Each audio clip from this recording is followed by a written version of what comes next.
இதுதான் அம்மா என் கேள்வி.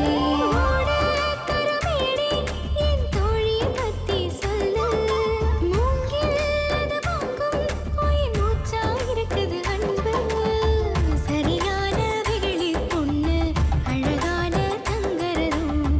அவ மனசு ஈரமண்ணு குலமெல்லாம் சொல்லிக் கொடு. ஆலமரமே ஆலமரமே அவளுக்கு நீ ஒரு ஊஞ்சல் கொடு. வாழ மரமா தோழி இருக்கா காத்தே அவளை நீ வாழ்த்தி விடு.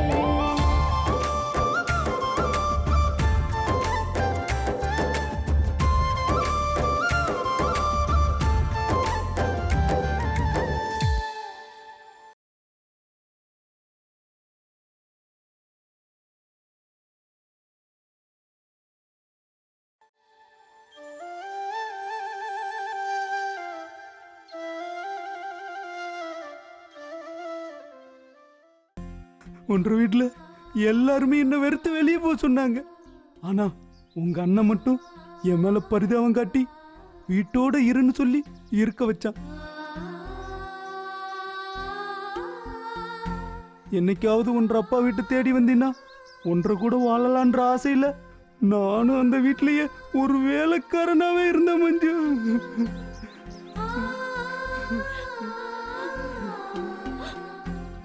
கொஞ்ச நாள் கழிச்சு உங்க அண்ணன் ஒரு பொண்ணை கூட்டிட்டு வந்து தோட்டத்தொட்டில் வச்சு ரகசியமா குடும்பம் நடத்திக்கிட்டு இருந்தான். பூமிக்குள்ள விதைச்ச விதைய எத்தனை நாளைக்கு தான் மூடி மறைக்க முடியும்? மழை வந்ததும் விதை முளைக்கிற மாதிரி உங்க அண்ணன் மறைச்சு வச்ச பொண்ணோட விஷயம் ஊருக்கெல்லாம் தெரிய ஆரம்பிச்சது. அவன் மாட்டிக்க கூடாதுன்னு அந்த பொண்ணை நான் தான் கூட்டிட்டு வந்தேன்னு ஒன்றரை வீட்டில் சொல்லி என்ன மாட்டி விட்டுட்டான். பழிபுறாவும் என்ற மேல போட்டுட்டான். நீ செஞ்ச தப்புக்கு என்ன ஏன்டா மாட்டி விடுறேன்னு கேட்டேன். அதுக்கு என்னை அடிச்சான். ஊர்க்காரங்க நம்புறதுக்காக ஊர் புறாவும் துரத்தி துரத்தி அடிச்சான். அந்த அவமானத்தை என்னால தாங்க முடியல மஞ்சு. வாயெல்லாம் ரத்தம், உடம்பெல்லாம் காயம், மனசெல்லாம் வலி. எங்காச்சும் போய் செத்து போயிடலான்னு நினைச்சேன். கால் போன போக்குல எங்க போறேன்னு கூட தெரியாம போய்கிட்டே இருந்த மஞ்சு.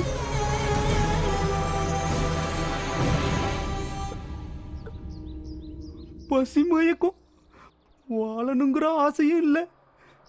எங்க மயங்க விழுந்தேன்னு தெரியல. ரோட்ல வந்த லாரி ஒண்ணு என் காலில் ஏறி என் காலு போயிருச்சு மஞ்சு.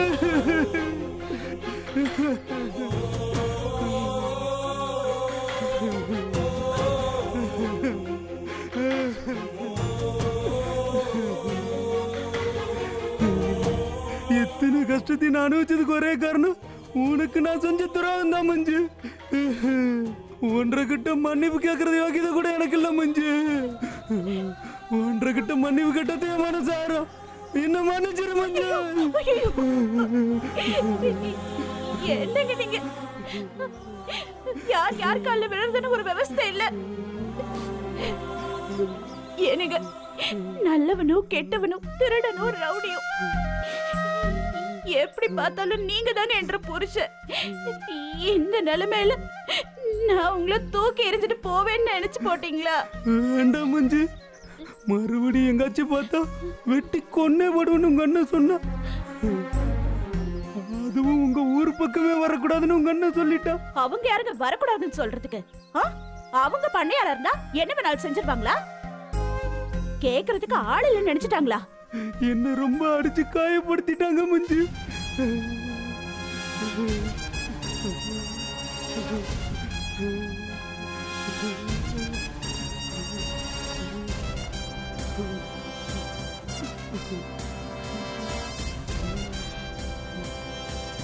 அடிச்சு அடிக்கலாம் பதிலடின்னு ஒண்ணு இருக்கு.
மல்லிகா, ஊர் பேர் கேட்ட உடனே மெய் மறந்துட்டியாக்கும். நான் வந்தது கூட தெரியாம அப்படி என்ன ரோசனை பண்ணிட்டு இருக்க? அதெல்லாம் ஒண்ணும் இல்லைங்க. நில்லடி. நீ ஒண்ணு இல்லைன்னு சொல்லிட்ட எனக்கு புரிஞ்சுக்க தெரியாதாக்கும். அதான் புரிஞ்சுக்கிட்டீங்கல்ல, அப்புறம் என்னத்துக்கு வந்து கேக்குறீங்க? காரணத்தோட தான் கேக்குறேன். உன்ற மனசுல பழைய நினைப்பு ஏதாவது இருந்ததுன்னா அதை அடியோட மறந்துட்டுன்னு ஞாபகப்படுத்த தாண்டி கேட்டேன். எப்படிங்கம்மா மறக்க முடியும்?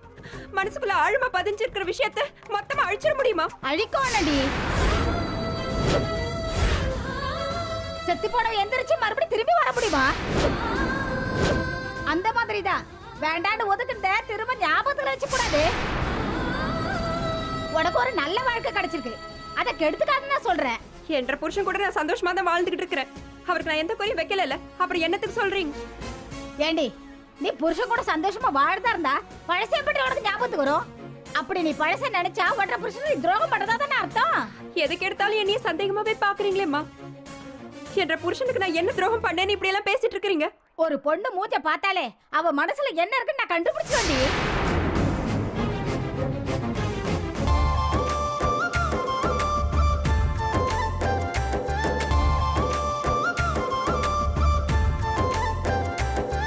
என்ற புருஷனுக்கு நான் என்ன துரோகம் பண்ணேன்னு இப்படி எல்லாம் பேசிட்டு இருக்கீங்க? ஒரு பொண்ணு மூஞ்ச பார்த்தாலே அவ மனசுல என்ன இருக்குன்னு நான் கண்டுபிடிச்சேன்டி. நீ இப்ப ஓடுற பழைய கதை தான் நினைச்சிட்டு இருந்த. இல்லன்னு சொல்லி பார்க்கலாம். நினைச்சந்தா நெசந்தா என்னால மொத்தமா எல்லாத்தையும் மறக்க முடியலையே. என்னைய என்ன பண்ண சொல்றீங்க? பிறந்த ஊரையும் பழகின ஆளுங்களையும் என்னால எப்படிங்கம்மா மறக்க முடியும்? எனக்கு நடந்த எந்த விஷயத்தை நீங்க மறக்க சொல்றீங்க? தூங்கும் போது கனவா வருது. கனவை யாராவது தடுத்து நிறுத்த முடியுமா? முழிச்சிட்டு இருக்கும் போது நினைப்பா வருது. நினைப்ப எப்படிங்கம்மா மறக்க முடியும்? மறக்கணும்டி, கண்டிப்பா மறக்கணும். கல்யாணம் ஆன பொண்ணுங்களுக்கு புருஷன் கிடைப்பான், ஆனா நல்ல புருஷன் கிடைப்பானா? ஆறு செஞ்ச புண்ணியமோ உனக்கு ஒரு நல்ல புருஷன் அமைஞ்சிட்டான். அவன் கூட நீ மனசார வாழ வேணாமா? என்னால முடியலைங்களேம்மா. பழசெல்லாம் மறைச்சு வாழ்றோமேன்னு என்ற மனசுல ஒரு உறுத்தல் இருந்துகிட்டே தான் இருக்கு. இது எங்க போய் முடியுமோன்னு பயமாவும் இருக்கு. என்னைய என்ன தானுங்கம்மா பண்ண சொல்றீங்க? மனுஷனா பிறந்தா கல்யாணத்துக்கு முன்னாடி ஒரு வாழ்க்கை பின்னாடி ஒரு வாழ்க்கைன்னு இருக்குதாங்க செய்யும். கல்யாணங்கிறது சொர்க்கத்துல நிச்சயமாதுன்னு சும்மாவா சொன்னாங்க? ஒன்றரை கழுத்துல 3 முடிச்சு போடுறதுக்கு 6 எதிர்க்கும் அவன் தான் போடுவான். முருகன் தான் உனக்கு எல்லாமே. அந்த நினைப்போட மட்டும்தான் இருக்கணும். எல்லாத்தையும் ஏற கட்டிட்டு செவனன் இங்க வந்து இருந்திருந்தா 2 சனியனுக்கு அந்த ஊர்ல இருந்து புறப்பட்டு இங்க வந்திருக்குங்க. வீட்டுக்கு வந்தவங்களை எதுக்கு சனியன்னு சொல்றீங்க? அவங்க வந்து ஊரை ஞாபகப்படுத்தினதுனால தானே நீ ஒன்ற பழைய நினைப்ப ரோசனை பண்ணிட்டு இருந்த. 2 சனியங்களையும் விதி இங்கேயா கொண்டு விடணும். சரிம்மா, இந்த பேச்சை இதோட விடுறீங்களா? பொழுதனைக்கு உங்களோட ரோதனையே போச்சு. என்ற பின்னாடி சுத்தலன்னா உங்களுக்கு பொழுதே போகாதாக்கும். என்ற நினைப்புக்கு ஏத்த மாதிரி நீ இல்லையடி. அப்படி இருந்திருந்தா ஒன்ற அப்பனோட நான் பாம்பேல போயிருப்பேன். அந்த காலகட்டத்துல கட்டுப்பாடோட இருந்திருந்தா நான் எதுக்கடி ஒன்றரை பின்னாடி இருக்க போறேன்? என்னதான் பொத்தி பொத்தி வளர்த்தாலும் நீங்களா தானே இருந்தீங்க. அப்பா ஆத்தா கிட்ட கேட்டுக்கிட்ட ஒருத்தகிட்ட பழகுறீங்க. இத்தனை வருஷம் கழிச்சு இதெல்லாம் உங்ககிட்ட யாராவது கேட்டாங்களா? இத்தனை வருஷம் கழிச்சு நீ நினைச்சிட்டு இருக்கே, இது மட்டும் நியாயமாக்கும்? சரி, இனி நினைக்கலீங்கம்மா. எல்லாத்தையும் மறந்துடுறேன். போதுமா? உங்களுக்கு ஒரு பெரிய கும்பிடு சாமி. ஏய் மல்லிகா, மல்லி, நல்லதுன்னு எடுத்து சொன்னா நம்மள குத்த சொல்லிட்டு போறா.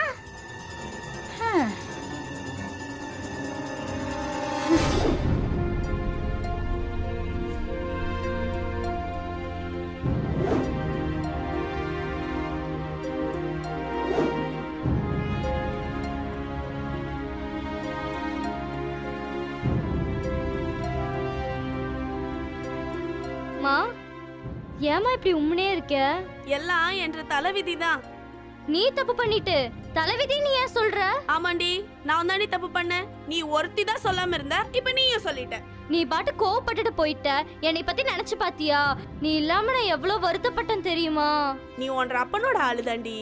நான் முக்கியம்னு நினைச்சிருந்தா அழுது அடம் பிடிச்சாவது என்ன பாக்கணும்னு வந்திருப்பல. என்னால தனியா வர முடியுமா? நான் வேணும்னா நீ வந்திருக்கணும். ஒரு பொண்ணா நீ எனக்கு சப்போர்ட்டா இருந்திருக்கணும். நான் அழுதா நீ அழுதுருக்கணும். அப்படியும் அப்போ வர்க்கத்தை உரிச்சு வச்சிருக்கியே. உன்ற குணமும் இந்த வீட்டு ஆளுங்க மாதிரி தானே இருக்கு. அம்மா, உன்ற மேல எனக்கு பாசம் இருக்குமா. ஆளை பார்த்தா நீ எல்லாம் தான் பேசுவ. போ, போய் வேலை பாரு. ஏண்டி அவன் மேல இப்படி எரிஞ்சு விடுற? ஏய், உன்ற பொண்ணு தானே, நீ பெத்த பொண்ணு தானே. பெத்த பொண்ணு கிட்ட பாசம் காட்டாம இருக்கியே, நீ ஒரு பொம்பளையா? கண்ணு, உன்ற அம்மா கிட்ட கொஞ்சம் பேசணும். நீ போடா கண்ணு. சரி அப்பத்தா.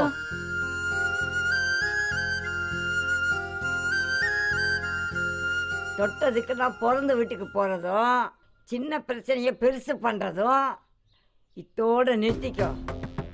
வாழ வந்த பொண்ணுக்கு இது அழகில்லை. அங்க பேசினது பத்தாதுன்னு இங்கே வந்துட்டீங்களாக்கோ? ஒரு பொண்ணுக்கு இவ்வளோ கோபம் இருக்கக்கூடாது. குடும்பம்னு இருந்தா எல்லாம் தான் இருக்கும். ஆம்பளைய கைக்குள்ள போட தெரியாதவோ நீ ஒரு பொம்பளையா? பொம்பளைங்களை அடக்கி அடக்கி ஆண்ட குடும்பத்துல வந்து மாட்டிக்கிட்டேன்.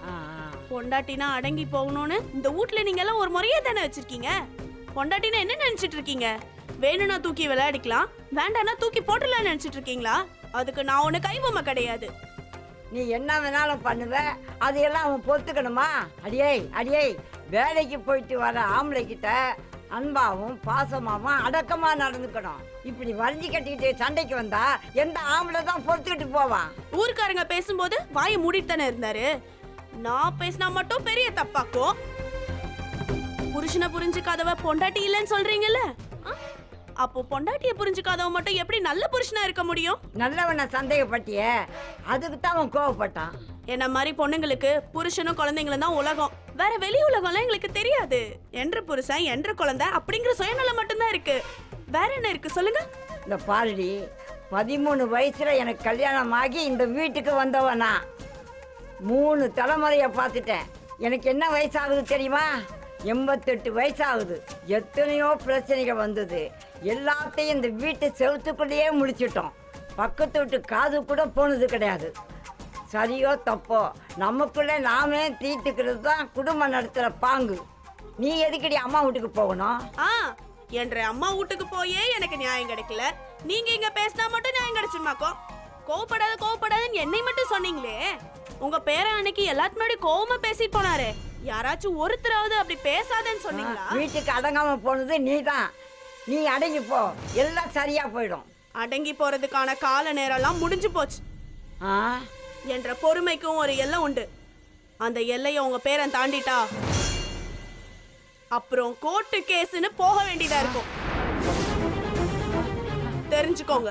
அடி பாவி, நீ பொம்பளையா? புருஷன் பொண்டாட்டி சண்டைய ஊரறிய கொண்டுட்டு போறேன்னு சொல்றீங்க. வாழ வந்தவளுக்கு இவ்வளவு திமிரு ஆகாதடி. அடியே, எங்க வம்சத்திலேயே யாரும் கோர்ட்டு கேஸ்னு போனது கிடையாது. அதனால்தான் இந்த ஊருக்கே பஞ்சாயத்து பண்ற யோகியதை என்ற மகனுக்கு கொடுத்திருக்காங்க. நீ பொம்பளையா கொஞ்சம் அடங்கி போ. என்கிட்ட சொல்ற இந்த அறிவுரைய உங்க பேரங்கிட்ட போய் சொல்லுங்க. எங்களுக்கு தேவையான புத்தியா எங்க அம்மாவே சொல்லி அனுப்பியிருக்காங்க. பணிஞ்சு போனாதான் எல்லாருக்குமே நல்லது. இப்படி ஏட்டிக்கு பூட்டியா பேசிட்டு போனா காலம் பூரா இப்படித்தான் இருக்கணும். ஓ, அப்போ பொம்பளைய பிறந்தா அடங்கி போகணும், ஆம்பளைய பிறந்தா அடக்கி ஆளணும். நல்லா இருக்குங்க உங்க புத்திமதி. போய் ஒரு கடையில படுக்கிறீங்களா? விட்டு கொடுத்து போனவோ என்னைக்கு கெட்டு போனது கிடையாது. என்னுடைய அனுபவத்தை சொல்றேன். நீ கேட்டா கேளு, இல்லைன்னா எக்கடி கெட்டாது போ.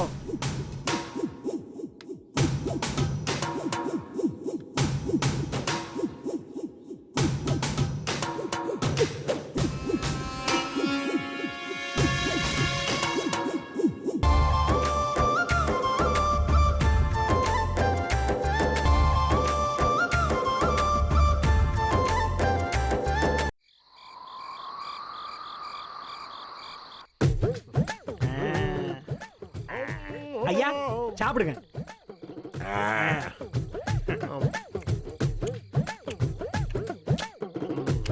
ஐயா ஒன்னு சொல்லாங்களா? வேண்டாம் சொல்லாம இருக்க போறேன். சொல்றா. உங்க மீசையை பார்த்தா ரொம்ப பயமா இருக்குதுங்கய்யா. ஆனா பழகி பார்த்தா குழந்தை மாதிரி இருக்கீங்கய்யா. அது என்ற மீசையோட அமைப்பு அப்படிப்பட்டதுடா. எனக்கு உங்களை கேட்டா பயமே இல்லைங்கய்யா. அப்படியா? முறைக்கும் போது பயமா தாங்க இருக்குது, முறைக்காதப்ப பயம் வர்றது இல்லையா. ஒரு ஆசைங்கய்யா. என்றா? உங்களை மாதிரி ஒரு பெரிய மீசை வச்சா எனக்கு எப்படிங்க இருக்கும்?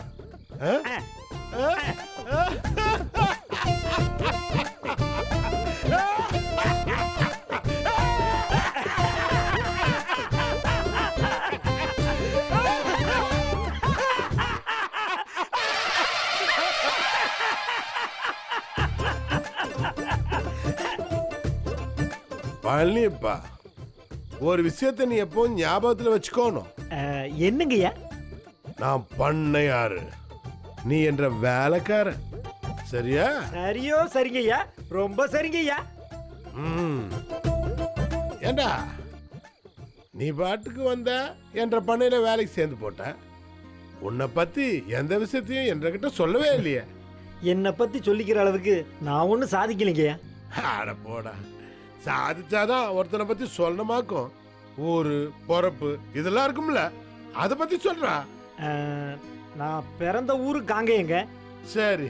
என்ற அப்பனாத்தான் வயல்ல கூலி வேலை செஞ்சு பொழைச்சாங்க. ஆனாலும் எங்க அப்பாவுக்கு கொஞ்சம் சொத்து இருந்ததுங்க. அப்படியா? எந்த ஊர்ல இருந்துச்சு? நஞ்சியா இல்ல புஞ்சியா? நஞ்சையான்னு தெரியாது, பூஞ்சையான்னு தெரியாதுங்க. ஏதோ வானம் பார்த்த பூமின்னு சொல்லி கேள்விப்பட்டிருக்கேனுங்க. நீங்க சொன்னா நம்ப மாட்டீங்க. என்ற அப்பாவுக்கு சொத்து இருந்ததே இந்த ஊர்ல தாங்க. ஆனா அதுல ஏதோ ஒரு வில்லங்க இருந்துச்சுங்க. நம்ம ஊர்லனா எங்கடா இருந்துச்சு? அதெல்லாம் போச்சுங்கய்யா. இனி பேசி பிரயோஜனம் இல்லைங்கய்யா. அட, நம்ம ஊரா இருந்துச்சுன்னா சொல்லு, என்னன்னு பேசி சரி பண்ணிடலாம். எனக்கு அதோட டீடைல்ஸ் எல்லாம் தெரியாதுங்க. சரி, உன்ற அப்பன் பேர் என்ன? மாடசாமிங்க. வில்லங்கத்தை சரி பண்ணி சொத்தை தாம் பேர்ல ஆக்கலாம்னு இந்த ஊருக்கு வந்தாருங்க. கொஞ்ச நாள் இருந்தாருங்க. திடீர்னு நெஞ்சு வலி வந்து இந்த ஊர்ல தாங்க செத்து போனாரு. 25 வருஷத்துக்கு முன்னால நீ ஒரு கொலைய செஞ்சிருக்க. ஒரு அப்பாவியோட நிலத்தை அபகரிக்கிறதுக்காக நீ அவனை கொன்னிருக்க. அவன் கொலைய மறைச்சு அவன் நெஞ்சு வலியில செத்துட்டான்னு இந்த ஊரை நம்ப வச்சிருக்க. சாகிறதுக்கு முன்னாடி எங்க ஆத்தா கிட்ட இந்த ஊர்ல இருக்கிற ஏதோ பெரிய மனுஷங்கிட்ட தகராறு, அதனால ரொம்ப व्यसனமா இருக்கிறதா பேசிக்கிட்டாருங்க. அதுக்கப்புறம் கொஞ்ச நாள்லயே செத்து போயிட்டாருங்க. பழனிப்பா, உன்ற அப்பா மாடசாமி எப்படிடா இருப்பாரு? வலது கண்ணு பாதியா தெரியுமுங்க. என்ற உடம்பு மாதிரியே ஒல்லியா தாங்க இருப்பாரு.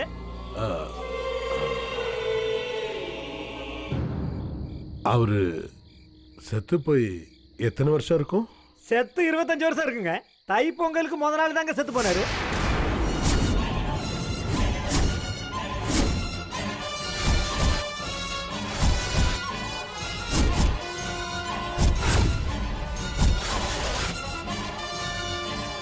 ஐயா, என்ற அப்பனை உங்களுக்கு தெரியுங்களா? தெரியுங்களா? இல்லரா, அது இல்லரா, தெரிஞ்ச மாதிரி தான் இருக்கு. ஆனா முகம் சரியா ஞாபகத்துக்கு வரல. ஞாபகம் வச்சுக்கிற மாதிரி என்ற அப்பனுக்கு என்ன மாதிரி நல்ல முகம் கிடையாதுங்க. உனக்கு ஒன்ற அப்பாரு கூட தகராறு பண்ண அந்த பெரிய மனுஷன் ஆறுன்னு தெரியுமா? இல்லைங்க, இந்த ஊரை பத்தி எதுவுமே தெரியாதுங்க. நானும் அதை பத்தி எதுவும் பெருசா விசாரிக்கலைங்க. அது மட்டும் இல்லைங்க, என்ற அப்பாரு போன பிறகு என்ற ஆத்தாவும் அந்த செய்தியை கேட்டோடனே இறந்து போச்சுங்க. அப்பனாத்தா தானுங்க ஒருத்தனுக்கு பெரிய சொத்து. அவங்களே இல்லாத போது அந்த சொத்து பத்தி எதுக்குங்க? நானும் விட்டேனுங்க. அதுக்கப்புறம் சாப்பாட்டுக்கே வழி இல்லாம பிச்சை எடுத்தேனுங்க. மெக்கானிக் கடையில வேலை பார்த்து ஏதோ கொஞ்சம் வேலையை கத்துக்கிட்டேனுங்க. ஊர்ல தெரிஞ்ச ஆளுங்க கிட்ட எல்லாம் கடை வாங்கி ஒரு கடை வச்சு நடத்தினேனுங்க. அப்புறம் நடந்த கதையை தான் உங்களுக்கு நல்லா தெரியுங்களே. அந்த குடும்பமே உன்னை தானா தேடி வரும். அது மட்டும் இல்லைங்க, என்ற சோகத்தை மறைக்கிறதுக்கு தான் நான் ஒரு சோக்காலியா வாழ்ந்துகிட்டு இருக்கேனுங்க. சோகத்தை மறைக்கிறதுக்காக நீ சோக்காலியா வாழ்ந்துட்டு இருக்க. நான் ஒரு தப்பை மறைச்சிட்டு தலைவனா வாழ்ந்துட்டு இருக்கேன். என்ன எல்லாரும் கிண்டலும் கேலியும் பண்றானுங்கன்னு எனக்கு தெரியுங்க. உறவே இல்லாத எனக்கு இப்படி கேலியும் கிண்டலும் பண்றவங்க தானுங்க உறவு. ஐயா, என்ற கதையை சொல்லி என்ன நீங்க அனுதாபமா பார்க்கணும்னு இதை நான் சொல்லுங்கய்யா. ஏதாவது தப்பா பேசியிருந்தா என்ன மன்னிச்சிருக்கய்யா. பழனிப்பா, நீ வீட்டுக்கு போய் சாப்பிட்டு படு, நான் அப்புறம் வரேன். ஐயா, உங்களை தனியா விட்டு எப்படிங்கய்யா? நீங்களும் வாங்கய்யா. இல்லடா, நீ போ. எனக்கு கொஞ்சம் தனியா இருக்கணும் போல இருக்கு. கொஞ்ச நேரத்துல வந்துடுறேன். இல்லைங்கய்யா. சொன்னா கேளு. சரிங்கய்யா.